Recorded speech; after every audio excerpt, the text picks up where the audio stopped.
En ons leef in hierdie kitswêreld, nee, waar alles so fantasties vir ons werk. Alles is kits. Dit is mikrogolfoonde en dis kitskos en dis 'n kitsdieet en dis 'n kitsstand wat jy kan kry. Vir al die dames, nee, manne hou op met daarvan.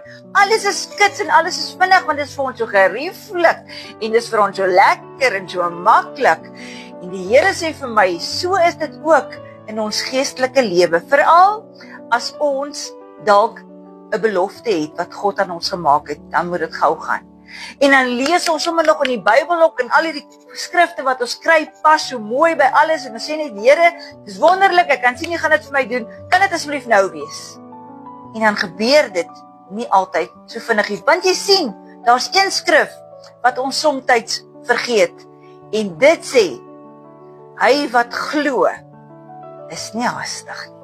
Ek gaan nou weer sê, hy wat glo is nie haastig nie. Ai, heerlikheid, hoorie, ek praat vanaand eerste hier met hierdie vrou wat hier sit en met julle praat.